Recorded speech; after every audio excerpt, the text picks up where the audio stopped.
我们在领受主话语之前，我们一起来先做祷告。慈悲的父神，感谢你，让我们这个福分在这边彼此交谊，同心敬拜。主啊，让你的话成为我们生命的力量，是因为圣灵在动工，也启发我们的智慧，启发我们属灵的动力，特别是让我们看见，因为有你的同在，我们勇敢走出新的一步。求圣灵与我们同在，以及在网络中一起敬拜的弟兄姐妹，祷告奉耶稣基督的圣名，阿们。在这个劳工节的连假当中，牧师用这个主题来跟大家一起一个分享这个题目叫做“木匠、先知、主耶稣”。这三个 title 都是同样一个人，就是在讲我们的主耶稣。刚刚我们读了经文，我们等一下再复习会看得到。那我们可以看见说，在这个受难周这个劳工节的当中，这个题目让我们去思考一个人的一个本性，以及主耶稣给我们美好的教导。首先是耶稣在他的故乡，他的乡亲对他说了一句话，他说：“他岂不是一个木匠？他岂不是？”请问弟兄姐妹，你觉得这句话是一种恭维呢，还是一种看不起的？是哪一个方面成分比较大？有一点看轻的意思。他岂不是？他如果说他是一个木匠，那个感觉上，好像他有两下子，对不对？他岂不是好像是勉强可以算是木匠那种感觉？那我们可以在复习这段经文，我们看他怎么说。主耶稣他出来传道，我们都从圣经的历史了解，主耶稣他在30岁左右就出来开始在约旦河受洗。圣灵降临到他身上，他开始在他人生最重要的阶段，就是成为主道成肉身的工作，开始传福音，招呼学生到各地传道，在犹太，在加利利。然后这段经文提到说，主耶稣回到自己的家乡。他的家乡就是他跟他父母亲从埃及小时候从埃及逃难回来，他的居住地，也是他爸爸在世上的爸爸玛利亚、约瑟他们居住的地方。拿撒勒一个小小的城镇牧师曾经有机会去参加那个圣地的访问那边有一个蛮漂亮的纪念的教堂，纪念主耶稣的教堂，还有在附近一个市集，看起来不是很偏僻，但是也不是主要的城市那这个拿撒勒他回乡应该离开不久了，大家都认识耶稣。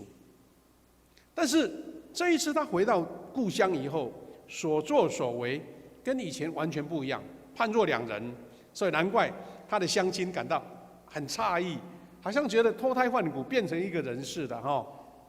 外形大概没什么改变啦，但是这一次他是带着学生回来的，而且我们感觉到他的宣讲很有力量，他的所作所为让所有人都感觉不一样。所以圣经记载说，主耶稣在安息日在会堂教导众人。以前这个是当时叫那个会堂的拉比或是说那些长者在教导圣经的地方，怎么会耶稣外出30出头就跑回来，开始在教导人，连乡亲也觉得很奇怪，但是对他所教导的内容是非常的惊讶，因为这一些话语以前的拉比没讲过，以前的经学老师没讲过，天国的福音在耶稣的话口中讲出来，是多么的震撼！我们知道主耶稣在讲天国的福音，不只是他的家乡的群众震撼，是几乎所有听到的人都觉得很稀罕，特别是他还行神迹，所以就一群人就跟随他。在外地，他成为一个导师，他成为一个先知，他成为一个领导者，很多人急着要跟着他，所以才会发生5000人吃饱的这个事件故事嘛，表示大家都跟随着要，好像在现在追星一样要跟随着要听耶稣讲什么话。但是在故乡，他所遇到的待遇是不一样的。乡亲亲眼的见证什么？他们看到以前跟现在的耶稣，这个人从哪里得到这个本领呢？开始怀孕了，怀疑了，疑问了，谁给他这种智慧呢？他居然还能够行神迹，居然的意思有一点就是说，哎呀，看不出来耶，怎么会这样子呢？乡亲完全是一种不可置信的情况之下。那问题的重点是，这样的判别，亲眼看到是真实的，但是结论是不一样的。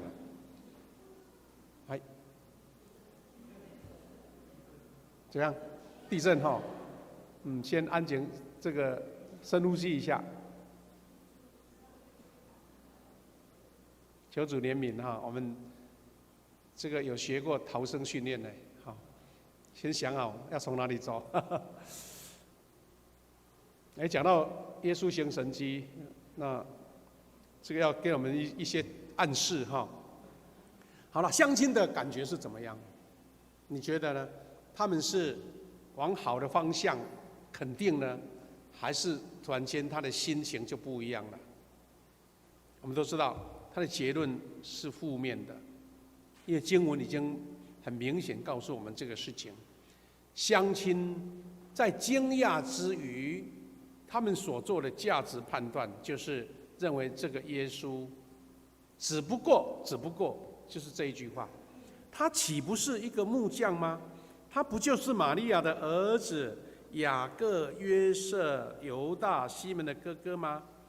他的姐妹们不是都住在我们这里吗？那当然，有些圣经学者因为这段经文没有讲得很详细、很清楚啦。耶稣真的有这么多弟弟吗？有这么多妹妹？因为这个妹妹还有妹妹们呢，们表示说还有。那当然，我们就可以肯定说，耶稣有弟弟妹妹。但是这些人是不是也许是堂兄弟姐妹也不一定，但是一定是他的肉体的父母亲有在生儿育女。那在这30年当中，又有一些经文在判别，因为四福音都没有再提起约瑟后来的，就是他的爸爸后来的故事，所以也有人做这样的一个经文的判定，说也许他的肉体的父亲是比较早离开了，那哥哥耶稣等于变成，为什么他会30岁才出来？在早期30岁算是已经年纪蛮大了他应该是尽了他世上照顾弟弟妹妹成长的责任之后，然后心无旁骛了，就专心出来传福音。当然这些都是圣经学者所做的一些整理了那重点不是在这里，重点是在于说，他们那些人看见从小长大的这个耶稣，他在家里面他是一个木匠，他的弟兄姐妹都在我们这个村子里面。好了，他今天竟然讲出天国的福音，耶稣竟然有这样的智慧来教导人，而且他还能够行神迹，到底这个人是怎么样了？很可惜，主耶稣没有好的待遇。为什么没有好的待遇？因为他没有像我们台湾很多在国际的场合做了很好的一个表现的，比如说打球的啦、运动选手啦、科技方面的人才啦或是在国际有非常非常好的表现，我们都把它称为叫什么台湾之光了可惜耶稣不是拿撒勒之光，他们把耶稣看成说，哎呀，这只不过是一个普普通通的市井小民嘛，他只不过是一个木匠嘛，有什么好稀奇的呢？很可惜。不过我们可以从这边，我们不是要我们不是说要去判定这些群众他的故乡的居民会这么说啦，那是人性。他是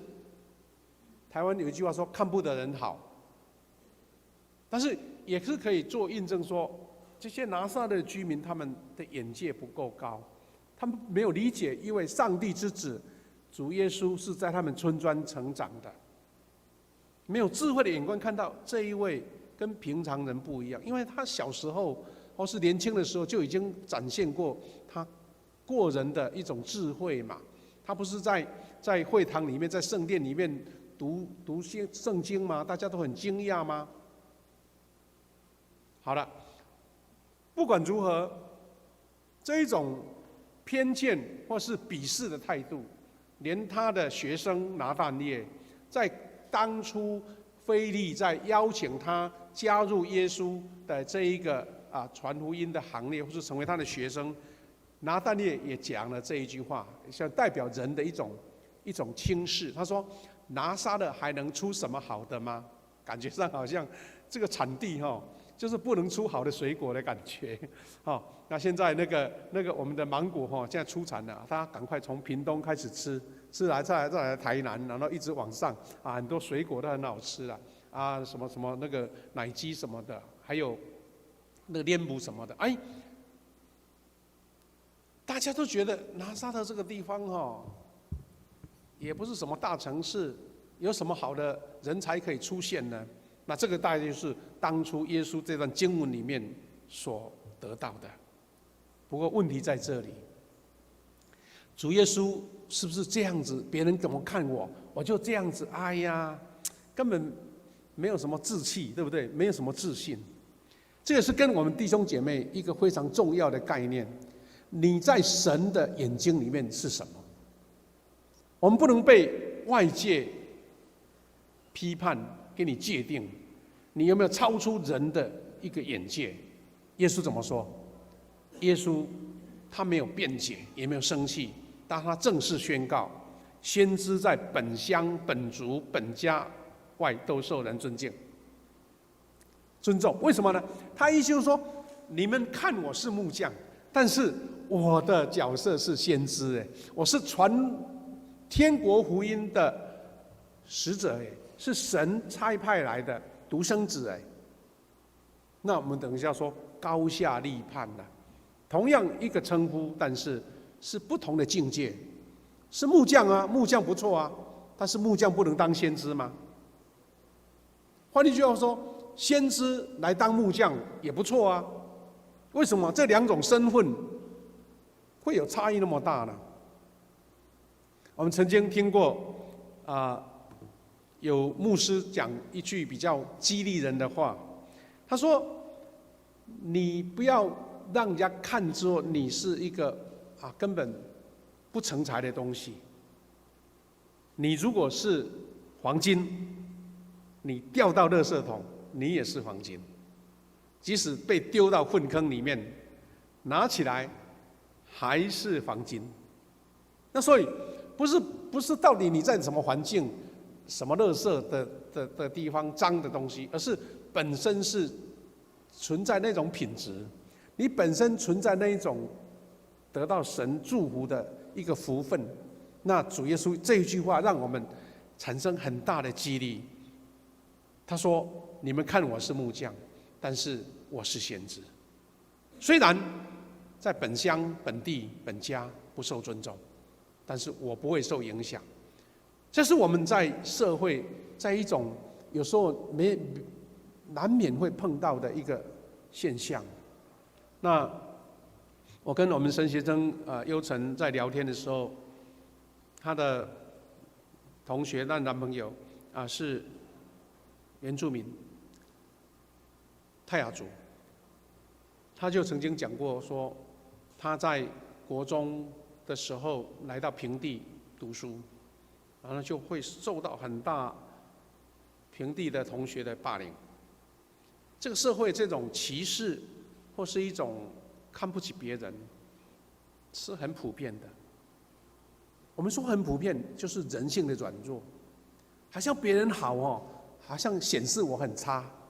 所以我要讲别人差，来表示自己很棒啊，其实是他自己心里面太脆弱了。耶稣讲这句话，我觉得真的给我们很大的激励。你如果是黄金被丢到垃圾桶，被丢到粪坑，都不用怕，因为拿起来还是黄金，还是价值连城。所以先知在本乡，虽然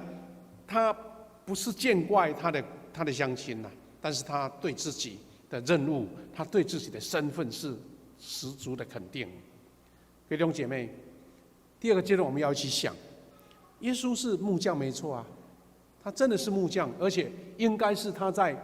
青年这段时间，就是在家做木匠来养生，因为他爸爸也是木匠，所以等于是传承了家族的事业了。但也有些神学家在研究说，耶稣应该也是什么？也是农夫啊，他也是种田的，才能够讲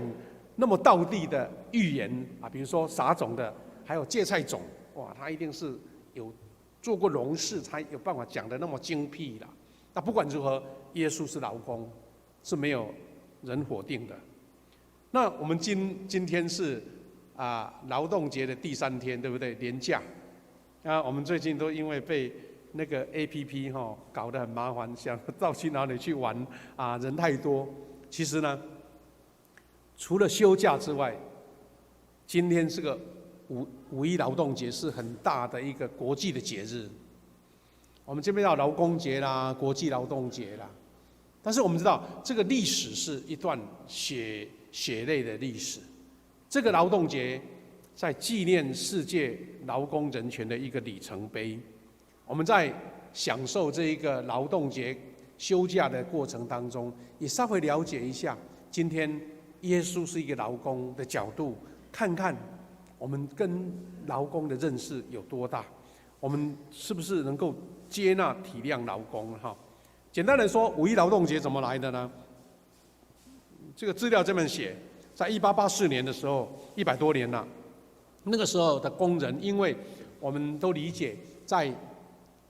工业革命之后，整个世界人类的产业产生，既然是革命，表示说完全翻天覆地的变化。很多农村的人就放弃了原先劳动的工作，跑到都市里面，或是到郊外那些工厂里面做工。好了，慢慢，资本家形成了，那劳工被迫去做那种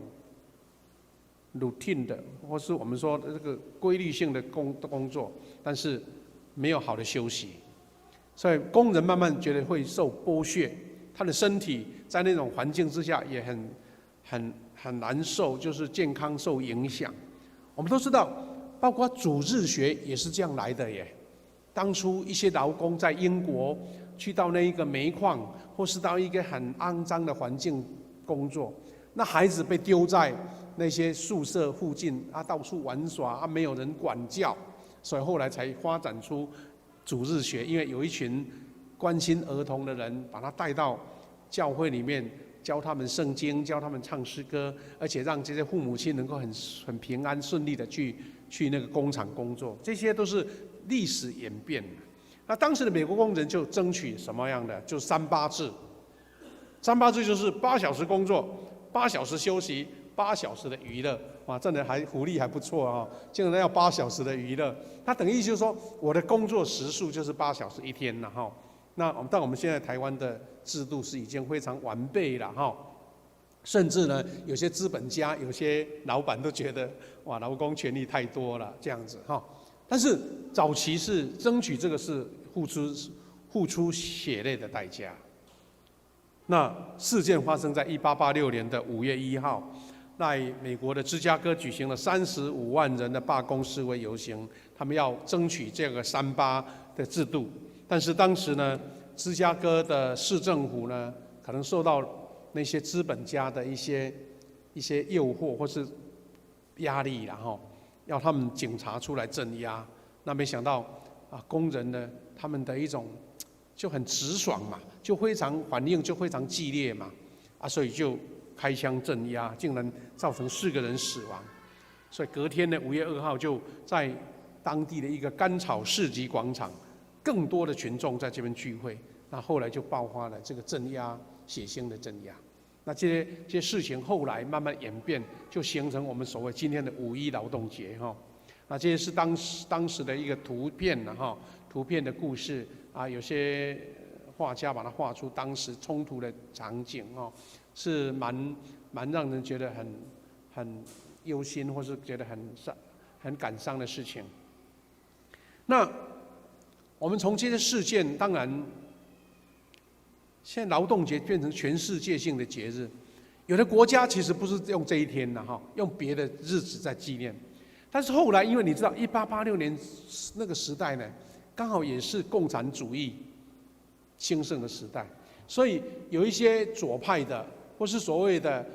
社会主义的人，用这一种劳工的权利来跟当时的政府抗争啊，当然包括中国啦、苏联啦、欧洲啦，所以慢慢有染上了一些共产主义的色彩。所以有时候在讲劳工节的时候，会稍微有一点那个政治气氛蛮重的啦。但其实我们如果回到劳工的权利本身，这个本身是争取到让劳工能够在这个工业资本主义的情况之下，能够得到一个暂时的喘息像现在台湾的劳工的制度就已经很完备周休2日各样面的。那我们是在这个节日当中来思考说，主耶稣呢，他是劳工的家庭出身的，他本身是木匠，而且他应该整个生活在成长过程当中都是跟弱势的劳工在一起的。那在这个节日当中，我们也一起思考说，我们怎么样跟劳工来相处，我们怎样改变对劳工的一个刻板的印象我们可以用马太福音20章的1到16节段经文来了解耶稣对劳工的一种怜悯的心呢。虽然是一个故事，但是也是有关天国的福音的故事，但是他用劳工、葡萄园的工作人员来做比喻，是很有意思的。前面这一段我们可以了解一下经文，他说天国好比下面的故事，天国但是他用葡萄园的工作来比喻的。有一个葡萄园主清早出去，从清早雇工人到他的葡萄园去工作，然后约定照常例每天给他们1块银币，1块银币，然后打发他们到葡萄园工作。第3节，上午9点钟的左右，他又再到市场去，看见有些人站在那里无所事事。换句话说，这些工人呢，没有正常的固定的工作，有工作才有钱，有收入，没有就没有了所以叫做无所事事嘛。然后他这个主人呢，也很有怜悯之心，他就说：你们也进葡萄园来工作嘛，我会给你们公道的工资。好，公道的工资表示这个葡萄园主人很能够理解劳工的一个困难。然后又接下来第5节说，他们就去了。后来又到中午12点，下午3点，同样是雇了工人来。第6节说，下午5点钟，他又到市上去了。后面的经文我们有空可以自己把它看完那表示什么意思呢？一天从清早请来的工人，到傍晚5点请来的工人，完全一样，薪资完全是1块银币。那这个很有意思了耶稣用这样的话在描述，他其实背后的道理是天国的道理。换句话说，早来晚到，救恩完全一样，没有特别的一个歧视跟待遇。但是耶稣为什么用这种故事来描述天国的福音呢？有圣经学者在研究说，因为这些人站在那边无所事事。如果说要按照时薪的话，你3点才来，我就给你4个小时或3个小时的薪资，但是这个薪资不够你拿回去让你一家人温饱，1块银币才是基本的生活所需。所以园主不是头脑坏掉了，大傻逼，没有，他是认为我要给你足够的钱，让你能够温饱，你的家人能够有饼可以吃，有足够的营养。那这个天国的福音我们理解，但是我们可以说，耶稣是因为他跟劳工在一起，他了解这样的身份，了解这样的需要啊，所以耶稣是劳工，而且他关心劳工。主耶稣讲天国的比喻，福音用比喻来教导人。你看他所讲的每一个故事市井小民牧羊人农夫渔民、社会弱势者都听得懂。撒种的比喻、芥菜种的比喻、牧羊的比喻、羊群走失的比喻，完全都是生活的故事，没有高深的理论，但是充满了智慧，充满了神的恩典跟应许。如果他不是生活在市井小民当中，他不是木匠，他不是劳工，他不是农夫，他怎么会讲这种故事呢？所以我们从这边来出发，一起学习，不只是我们一个健康的信仰的态度，而且我们是要体会主耶稣的心在这个劳工节的时候。所以一个健康的信仰有2个面向，一个是我们要开始学习说，劳动、流汗、晒太阳，不是什么低下的工作，甚至每一个人都要劳动、实作，而且另外态度是接纳本身就是劳工，本身就是劳动者。邀请大家一起来从耶稣的角度来看，劳动是神圣的，勤于劳动，尊重每个劳动者，去除劳动是低阶弱势的偏见，这是我们最基本的。我们都知道，主耶稣他是木匠，我们也知道保罗他是织帐篷的，对不对？所以很多所谓的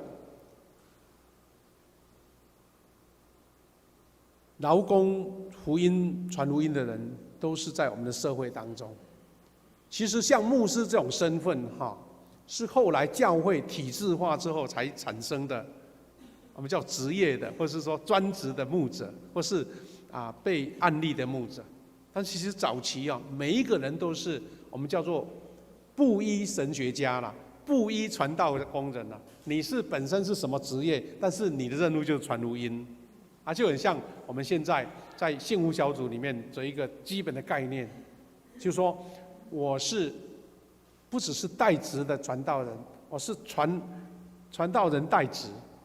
我的主业是传福音，那我的副业是我的工作，我是当老师我是当一个店员，或是我是一个餐厅的工作者。他说我是医生，我把传福音当成我的主业。那这个是一个这个教会的演变没错。但是今天重点是邀请大家，去理解所谓的劳工，不要有刻板印象，好像他就是低收啦，他就是劳累啦，他是病痛啦，他的穿着就是不是很优雅啦这种刻板印象。其实我们要先了解说，劳动是一个神圣的事，是神给我们的祝福跟恩典。你都知道，我们家中就有长辈，他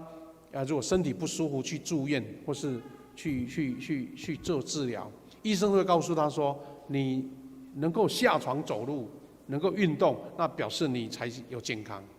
你不能躺在床上说我要静养静养，一直躺着不行，一定要下床。因为人一踏上土地，神给你的身体就很些奇妙的机能，是医生没办法给你的。因为你踏上这个地板，神给你这个身体的一个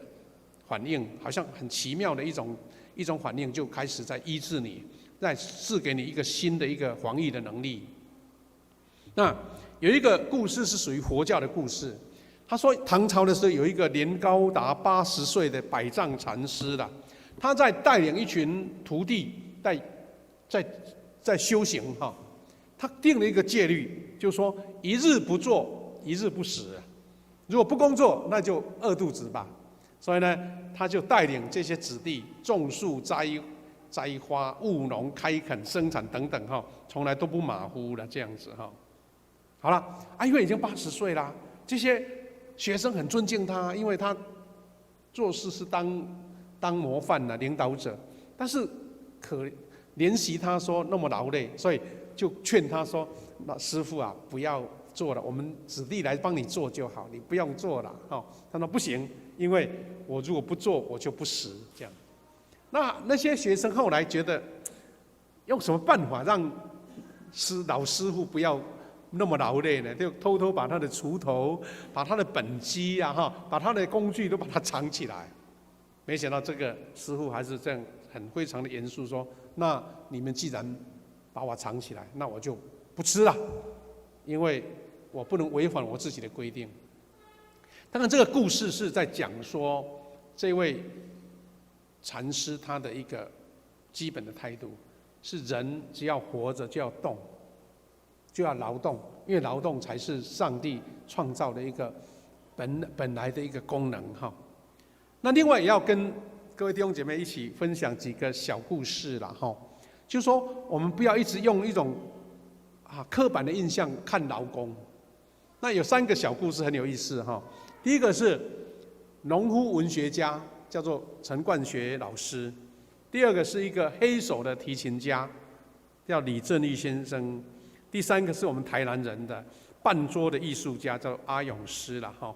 简单的介绍他们，让我们改变一下。劳工就是刻板印象。这位陈冠学老师，他在几年前已经过世了哈。他本身原来是师大的毕业的老师，他教过很多学校，但是可能学校的体制让他觉得很不适应，不能自由思考，而且是那个制式的教育、填鸭式的教育，他很不习惯。后来他40几岁就干脆辞掉工作了。他回到他的故乡，在屏东的新皮乡、新卑乡，在大武山下，他的老家种田。清晨出去种田，中午回来休息，下午再出去种田，回来晚上，然后他在种田拿锄头在思考。他把他的人生经历跟体验，他也研究庄子，他也研究台语文学，他也研究很多很多我们觉得那种学问竟然是一个农夫想出来的。他写了一本非常著名的书，就是他老年时的照片这本书叫《田园之秋》了田园之秋》已经出版了好几个版本了很多学者作家都认为这本是我们台湾散文当中最值得推荐的一本书。甚至有人就是推荐说，他最有资格得诺贝尔奖的台湾人。你可以看见说，这个农夫不简单，他的思想。如果有空，你可以把这本书买来看看或是应该旧书店还有吧这个前卫出版社还出版，就是他在讲他在做农的时候那种人生的思考。感谢主，他虽然是一个农夫，但是他的思想精华不被一个农夫所限制。另外一个是所谓的黑手提琴家各位可能有看过他的影片介绍，这个叫吕正义先生。这位吕先生他本身是电机师傅，他家专门在卖马达或是帮忙修理马达整个就是黑手就对了，而且平常还嚼槟榔但很奇妙，这种竟然有2种心灵在他里面。他本身是很专业的这个黑手，但是呢，他竟然喜欢音乐，而且是喜欢古典乐。他说在小时候去农田工作的时候，他听收音机什么样的广播他都觉得没有兴趣，他觉得听到古典乐就很兴奋后来他到德国旅游看到德国卖那个小提琴很漂亮，他就买了一个回来。买了回来之后呢，奇怪，在展示的时候，那个店家拉小提琴的声音好好听，他怎么回来拉不动，而且拉没有声音了他就赶快跑到那个乐器行说：“报告，这个提琴怎么会不响呢？”那个店家在跟他讲说，原来他的弓要涂上那个蜡才摩擦才会发出声音。他连这个都不知道竟然买了提琴回来。他就拜托这个老板说：“你能不能教我从那个音阶开始教这样子？”然后把我当成小孩一样。啊，当然一种天生对音乐的敏感度，虽然是手是黑黑的，指甲都是油，但是他竟然拉出漂亮的音乐。后来他还带了他自己的孩子去钢琴店要买钢琴，让孩子学音乐。那个店员觉得这个黑手啊傻张张的怎么会学音乐，就看不起他，说你买钢琴干嘛，没有用吧？啊，让他觉得气不过，就用单手去弹琴给他听，弹钢琴给他听，让那个店员吓了一跳哈。那这个在故事在讲说，一般人对这种观念，黑手怎么会弹琴呢？黑手怎么会喜欢古典乐呢？哈，啊，他真的，他变成一个黑手提琴家，而且他还到国家音乐厅演奏，啊，就是这位。然后他从五线谱慢慢的开始练，所以他讲了一句话很震撼，他说：“我们不要以为说拉小提琴就是穿燕尾服嘛，我这个黑手也可以吧？他在嚼槟榔也可以吧？所以这样的情况让我们翻转了对劳工的印象。最后一个是我们台南的师傅，叫做阿勇师啦。我记得好像我们教会1-2年前有一位青年结婚就到阿勇师他的一个庄园来请喜宴哈。这位阿勇师呢，我们台南之光呢他因为他煮的那个板豆很喜欢吃，喜欢去享受。我们台南办一些板豆，他是有被邀请的啊，这是他自己建的庄园的一种宴会厅他的家很像欧洲的宫廷一样，那就是魏德胜这位导演都是台南之光了跟他照相这样子。然后重点是说，他不只是一个料理的艺术家了，他竟然是一个黑胶唱片的行家，收集了好多黑胶唱片。他的黑胶唱片的这一个唱盘是限量的，全世界才100架，他其中一架90几号，而且他收集了大部分卡拉扬这位指挥家所有的录音的产品。你会想象说，因为在充满油汤充满那个大火厨房里面的厨师，竟然是一位艺术鉴赏家嘛，是一个音乐欣赏家嘛。那讲这些当然是很特例啦但是我们是要说，不要限制。很多当医生的他是艺术家会画图很多医生呢他会跑去做龙双手双脚都黑黑的了，因为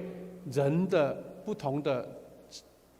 场域都有它的表现。那我们要破解这一种一种偏见跟歧视跟我们看见说，早期呢，几年前一个博士卖鸡排，被郭台铭骂死了那后来这个博士还开连锁店呢，一个博士开鸡排店而且赚钱算不算博士呢？一定要坐在实验室或是在办公室或是当老师才算是博士吗？这些观念慢慢都被打破了。尤其最近这10-20年来，台湾的年轻人就不会被限制了。很多当科技农夫的，有的当科技渔民的，哇，赚钱都不输给上班族我有一位同辈的青年呢，在故乡他没有来台湾上班，他在故乡澎湖开快艇去钓鱼。他用卫星导航，他会用鱼探机，他会看到哪里有鱼群，然后每次钓鱼他只钓几尾就好了，因为1斤就1000多块啊，你赚得过他吗？他轻轻松松，好像在开游艇玩旅游，因为他有现代的知识。感谢主，还有一个很特色就是，台湾是上帝所赐的宝岛，不是我们自己在自夸的。因为台湾四季如春，有高山，有平原，物产太丰富了，水果吃不完。所以呢，有人在讲说，台湾只要你肯动，就没有饿死的情况。这台湾没有人因为饥饿而死了，但你知道日本在战争时代很多人因为饿死了。现在的北韩还有很多饿死的，因为真的天寒地冻，连吃的都没有，连树根都找不到。但是在台湾，你只要走到西边，你要走到旷野，你走到山上，很多东西让你吃不完。那是神给我们特别的恩典，只要肯劳动就会得到。所以邀请大家一起来关心这些劳动者，尤其我们当老板的也不要苛刻劳工，因为他们是靠他们的血汗来赚钱。尤其现在新冠疫情影响，百工百业受冲击，劳工放无薪假，甚至那些非典型雇用者就失业。刚刚我们讲说，有人请我工作，我才有钱赚的。我们要关心他们，因为他们是最基层的劳工。有2段经文给我们一些提醒。提摩太前书5章18节说，因为圣经上说，牛在踹骨的时候不可拢住它的嘴，又说工人应得工钱。这是圣经保罗他提醒我们，就是按照规矩来，不要苛刻劳工。还有在旧约的耶利米书也讲了这一句话，他说：那行不义盖房，行不公造楼，白白使用人的手工，不给工价的有祸了。换是在提醒说，你不要不付钱，然后让人家为你做白工的，那他说有祸了。期待现在我们的教会，也许我们慢慢形成一种非常优雅的环境哈。但是我们当有一位劳工走进礼拜堂的时候，我们不要用异样的眼光。也许他的鞋子穿的不是很干净，他的手还黑黑的，但是我们教会有很多弟兄姐妹退休的时候，又跑到田里面工作。我们在第1堂礼拜有好多位在同样在做农啊，因为他退休了，去晒太阳，去栽种水果自己吃那个自己种起来的水果，非常的甜。那我们教会也要一样，就是关心。现在有很多国际移工了哈，现在好几10万的南洋的工人，印尼啦、越南啦、泰国啦、菲律宾都到我们这边工作。我们要把它看成弟兄姐妹，而不是把它看成异样的眼光歧视。特别是我们很多的家庭里面有失能的长辈，那被这些看护来照顾。其实我们也看到很多感动的故事啦哈。有的看护变成被这位老年人把他看成自己的儿女一样，听说分财产还分他一份呢，因为他真正是爱这位长者嘛。那这样的爱心让我们觉得很窝心，而且也说渔工啊，在台湾他们不能上岸呢，要住在船上所以更多的劳动者。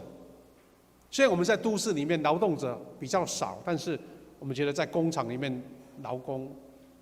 我们多人反正你参加劳保就算劳工嘛，对不对？其实我们都是一视同仁的，一是彼此要接纳的。各位弟兄姐妹，愿在劳工节，我们在休假的当中，也看见主耶稣，他是一个劳工，但是他也是一位先知，他是被神所重用，他是神的差派的，